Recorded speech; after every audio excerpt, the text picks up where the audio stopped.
বাংলাদেশ হবে ইসলামের বাংলাদেশ, ঠিক কিনা?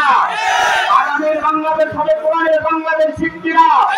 যদি তারা চান দাঁড়িয়ে নিতে পারবেন যুবকেরা। আমি বলবো, যদি এই বাংলাদেশে অ্যারিস্টটলের ডেমোক্রেসির কথা বলা যায়, যদি এই বাংলাদেশে মৌসুম লেনিন আর কার্ল মার্ক্সের সমাজতন্ত্রের কথা বলা যায়, যদি এই বাংলাদেশে জর্জ জ্যাকব এলসাকুনের কথা বলা যায়, যদি এই বাংলাদেশে সেকুলারিজমের কথা বলা যায়, যদি এই বাংলাদেশে লিবারেলিজমের কথা বলা যায়, তার কোরআনের কথা, ইসলামের কথা আমি বলি না কেন, তোমাদের কাছে অংশ হয় বিক্রেতা অথবা স্বাধীনতা। কিন্তু আজকে আলেমদেরকে দেখতে যে অনেকের গাছগুলো অংশ হয়, হুজুররা বলতেই হলো জঙ্গি। হুজুররা কি আজকে বলা হয় হুজুররা জঙ্গি, কিন্তু হুজুররা তো কোনো খারাপ কাজের সঙ্গে যুক্ত নাই। হুজুররা সঙ্গে থাকলে বন্ধু, সঙ্গে থাকলে সঙ্গী, সঙ্গে থাকলে সঙ্গী, বিরুদ্ধে গেলে সঙ্গী বানিয়ে দাও তোমরা, ঠিক কিনা? আলেমরা কোনো অপরাধের সঙ্গে যুক্ত নাই। ইতিহাস দেখেন, বঙ্গবন্ধু শেখ মুজিবুর রহমানকে হত্যা করা হয়েছে, কোন আলেম জড়িত নাই। জিয়াউর রহমানকে হত্যা করা হয়েছে, কোন আলেম জড়িত নাই। নারায়ণগঞ্জে 7 মার্ডার হয়েছে, কোন আলেম জড়িত নাই। হলমার্ক কেলেঙ্কারি হয়েছে, কোন আলেম জড়িত নাই। শেয়ার বাজার জড়িত হয়েছে, কোন আলেম জড়িত নাই। পিলখানা বিডিআর বিদ্রোহ হয়েছে, কোন আলেম জড়িত নাই। শেয়ার বাজার জড়িত হয়েছে, কোন আলেম জড়িত নাই। দেশের টাকা পাচার করে কানাডার মধ্যে দিগম্বরা তৈরি করা হয়েছে, কোন আলেম জড়িত নাই।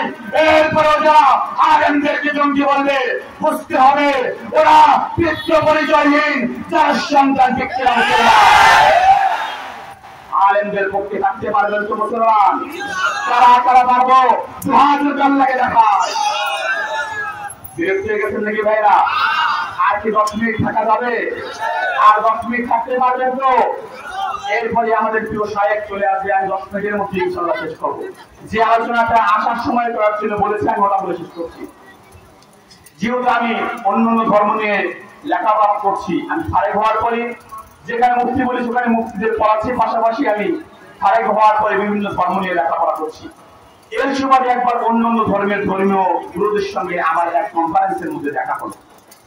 সেখানে তাদেরকে আমাদের ইসলামিক স্কলাররা কোরআন থেকে দলিল দিচ্ছে, হাদিস থেকে দলিল দিচ্ছে, কিন্তু জোরে শোনে না ধর্মের কাহিনী। বিভিন্ন দলিল দিলে সন্ধ্যা মানছে না। তখন আমি মনে করলাম একটু ভিন্ন রাস্তায় যেতে হবে। হিন্দু ভাইদের ধর্মীয় গ্রন্থ ঋগ্বেদের 1 নম্বর মন্ডলের 18 নম্বর সূত্রের, হিন্দু ভাইদের ধর্মীয় গ্রন্থ ঋগ্বেদের 1 মন্ডলের 18 নম্বর সূত্রের 9 নম্বর মন্ত্রের মধ্যে বলা হয়েছে, নর সংসং শ্রীধীরিষ্ট মহসং সকল সপ্তমং দেবল সপ্তমক্ষম। অর্থাৎ অন্তিম অবতার তথা শেষ নবী যিনি আসবেন তার নাম হবে নরসংসা। নরসংসা এটি সংস্কৃত শব্দ, যদি এটি বাংলা করা হয় এটির বাংলা হবে প্রশংসিত, আর প্রশংসিত শব্দের যদি আরবি করা হয় আরবি হবে মুহাম্মদ। হিন্দু ভাইদের ধর্মীয় গ্রন্থ বলছে শেষ নবী যিনি আসবে তার নাম হবে মুহাম্মদ, আর আমার আপনার নবীর নাম ছিল মুহাম্মদ, ঠিক কিনা মুসলমান? সামনে যাই, হিন্দু ভাইদের ধর্মীয় গ্রন্থ কল্কি পুরাণ 1 পরিচ্ছেদের 2 নম্বর অধ্যায় 11 নম্বর শ্লোকের মধ্যে বলা হয়েছে, সমত্যাং বিষ্ণু যশস গর্ভমাতত্ব বৈষ্ণবম।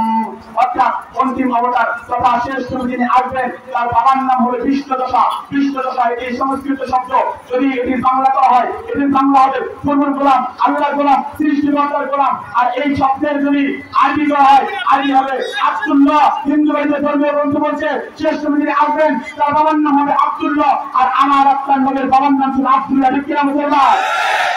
সামনে যাই, হিন্দু ভাইদের ধর্মীয় গ্রন্থ কল্কি পুরাণ 1 পরিচ্ছেদের 2 নম্বর অধ্যায় 4 নম্বর শ্লোকের মধ্যে বলা হয়েছে, সমত্যাং মাতরে বিভো কন্যায়াং তন্নি রসত। অর্থাৎ অন্তিম অবতার তথা শেষ নবী যিনি আসবেন তার মায়ের নাম হবে সুমতি। সুমতি এটি সংস্কৃত শব্দ, যদি এটির বাংলা করা হয় এটির বাংলা যদি করা হয় এটির বাংলা হবে নিরাপদ, এটির বাংলা যদি করা হয় এটির বাংলা হবে শান্তি, আর শান্তি শব্দের যদি আরবি করা হয় আরবি হবে আমেনা। হিন্দু ভাইদের ধর্মীয় গ্রন্থ বলছেন শেষ নবী যিনি আসবেন তার মায়ের নাম হবে আমেনা, আর আমার আপনার নবীর মায়ের নাম ছিল আমেনা, ঠিক কিনা মুসলমান? সামনে যাই, হিন্দু ভাইদের ধর্মীয় গ্রন্থ কল্কি পুরাণ 1 পরিচ্ছেদের 2 নম্বর অধ্যায় 4 নম্বর শ্লোকের মধ্যে বলা হয়েছে, সম্বরে বিষ্ণু যশস গর্ভমাতত্ব বৈষ্ণবম। অর্থাৎ অন্তিম অবতার তথা শেষ নবী যিনি আসবেন তিনি সম্বল নামক স্থানে জন্মগ্রহণ করবেন। সম্বল এটি সংস্কৃত শব্দ, যদি এটি বাংলা করা হয় এটি বাংলা হবে নিরাপদ স্থান, আর নিরাপদ স্থানে যদি আরবি করা হয় আরবি হবে বালাদুল আমিন, আর মক্কা নগরীর অপর নাম ছিল বালাদুল আমিন। আল্লাহ তাআলা বলেন ওয়াহাদাল বালাদিল আমিন। ধর্মীয় গ্রন্থ বলছে শেষ নবী যিনি আসবেন তিনি বালাদুল আমিন তথা মক্কা নগরীতে জন্মগ্রহণ করবেন, আর আমার আপনার নবী মক্কা নগরীতে জন্মগ্রহণ করেছিল। ঠিক কিনা মুসলমান? সামনে যাই। হিন্দু ভাইদের ধর্মীয় গ্রন্থ ঋগ্বেদের 2 নম্বর মন্ত্রের 3 নম্বর সূত্রের 2 নম্বর মন্ত্রের মধ্যে বলা হয়েছে নর সংসং প্রতিধান মঞ্জুর বিশ্ব দিব জীবন হাসরচি, অর্থাৎ অন্তিম অবতার তথা শেষ নবী যিনি আসবেন তার চেহারা অনেক সুন্দর হবে, এটা হিন্দু ভাইদের ধর্মীয় গ্রন্থ বলছে। আর আমার আপনার নবীর চেহারা অনেক সুন্দর ছিল। ঠিক কিনা মুসলমান? এমন যদি হিন্দু ভাইদের ধর্মীয় গ্রন্থ থেকে, খ্রিস্টানদের ধর্মীয় গ্রন্থ থেকে, বাইবেলের ওল্ড টেস্টামেন্ট নিউ টেস্টামেন্ট থেকে যদি আল্লাহ রাসূলের পরিচয় দিতে থাকি ঘন্টার পর ঘন্টা দিতে পারবো ইনশাআল্লাহ। কিন্তু সময় নয়। আল্লাহর নবীর কথা হিন্দু ভাইদের ধর্মীয় গ্রন্থের মধ্যে আরো বলা হয়েছে। ঋগ্বেদের 1 নম্বর 4 নম্বর সূত্রের 3 নম্বর মধ্যে আরো বলা হয়েছে। ঋগ্বেদের 1 নম্বর 142 নম্বর সূত্রের 2 নম্বর মধ্যে আরো বলা হয়েছে। ঋগ্বেদের 1 নম্বর 106 নম্বর সূত্রের 3 নম্বর মধ্যে আরো বলা হয়েছে। ঋগ্বেদের 5 নম্বর মধ্যে 2 নম্বর সূত্রের 2 নম্বর মধ্যে আরো বলা হয়েছে। 7 নম্বর মধ্যে 2 নম্বর সূত্রের 3 নম্বর মধ্যে আরো বলা হয়েছে। 10 নম্বর মধ্যে 142 নম্বর সূত্রের 4 নম্বর মধ্যে আরো বলা হয়েছে। 2 নম্বর মধ্যে 20 নম্বর মধ্যে 34 নম্বর মধ্যে 20 নম্বর মধ্যে 36 নম্বর মধ্যে। এছাড়াও হিন্দু ধর্মের আরেক জায়গায় আমার আপনার নবীর পরিচয় দেওয়া হয়েছে। ঠিক কিনা মুসলমান? কিন্তু আজকে বড্ড কষ্ট হয় যে হিন্দুদের ধর্মীয় গ্রন্থের মধ্যে আমার নবীর কথা বলা হয়েছে, সেই হিন্দুদের নাম করে ইসকন নামক নতুন এক সংগঠন আমার সোনার বাংলায় মাথা চারা দিয়ে উঠেছে। ঠিক কিনা মুসলমান? আপনারা শুনে আশ্চর্য হবেন, ভাই যত চলে আসছেন, আমি 5 মিনিটের মধ্যে শেষ করে দিচ্ছি। আপনারা শুনে আশ্চর্য হবেন, এই ইসকন এরা কিন্তু ভারত থেকে প্রতিষ্ঠা করা হয় না, এটি প্রতিষ্ঠা করা হয়েছে নিউ ইয়র্ক সিটি থেকে। এবং ইসকনের যে প্রতিষ্ঠাতা তার নাম হচ্ছে স্বামী প্রভুপাদ। তিনি জীবনে ইন্ডিয়ার কোন হিন্দু ধর্মের স্কুলে লেখাপড়া করেন নাই, তিনি লেখাপড়া করেছে নিউ ইয়র্ক সিটির খ্রিস্টানদের বিভিন্ন চার্চে গিয়ে। 1966 সালে যখন এই স্বামী প্রভুপাদ এই ইসকন প্রতিষ্ঠা করেছিল তখন মূল ধারার অনেক হিন্দু এর বিরোধিতা করেছিলেন, কারণ তারা বুঝতে পেরেছিলেন আমাদের হিন্দুদের নাম বিক্রি করে এই ইসকন বিভিন্ন দেশে এবং বাংলাদেশ সহ বিভিন্ন দেশে খ্রিস্টানদের এজেন্ডা বাস্তবায়ন করবে। ঠিক কিনা? ইসকনের যদি খারাপ কাজগুলো আপনারা দেখেন, পত্রিকার পাতা উল্টান 2014 সালে ঢাকার স্বামীবাগে তারাবির নামাজ পড়তে ইসকন বাধা প্রদান করেছিল। 2006 সালে সিলেটে ইসকনের মন্দিরের পাশের মসজিদে নামাজের সময় ইসকনের সদস্যরা অতর্কিত হামলা করেছিল।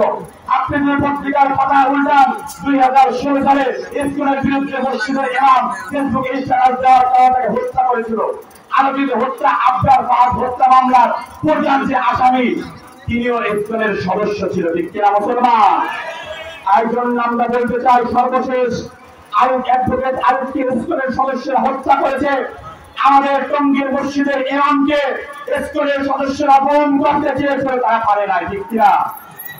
এই বাংলাদেশের সার্বভৌমত্ব নষ্ট হোক আমরা কেউ চাই? আমরা কি কেউ চাই? আমরা কেউ চাই না। এজন্য জাতির কর্ণধার যারা আছেন তারা তাদেরকে আমরা বলবো ইসকনকে নিষিদ্ধ করেন। ঠিক কিনা? আমরা চাই আমাদের বাংলাদেশ যেমন শান্তি দিয়েছে তেমন শান্তি থাক। ঠিক কিনা? আমাদের দেশকে আমরা ইজারা দিতে চাই। সর্বশেষ কথা, আমাদের দেশকে আমরা ভাড়া দিতে চাই। বাংলাদেশে কি আমরা ভাড়াটিয়া হিসেবে থাকতে চাই? এজন্যই যে বলি, ইসকন যদি গৌর গোবিন্দের ভূমিকায় মাঠে নামে, আমরা কিন্তু শাহজাহানের ভূমিকায় মাঠে নামতে বাধ্য হব। ঠিক কিনা?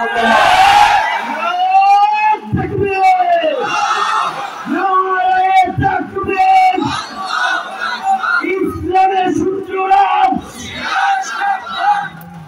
চলে আসছে, রেয়াদি করবো না। সর্বশেষ পয়গাম, 1971 আমরা দেশের জন্য রক্ত দিয়েছি, বাংলাদেশ ভাষার জন্য রক্ত দিয়েছি, 24 গণঅভ্যুত্থানে রক্ত দিয়েছি, অনেক রক্ত আমরা ছড়িয়েছি। আমার ছাত্র নওজোয়ান, আমার ভাইয়েরা, আমি তোমাদের থেকে ওয়াদা দিতে চাই, যদি বাংলার জমিনে আরেকবার বাংলার জমিনের মধ্যে তোলার রাজ কায়েম করার জন্য রক্ত দিতে হয়, কারা কারা রাজি আছো? আল্লাহকে দেখাও।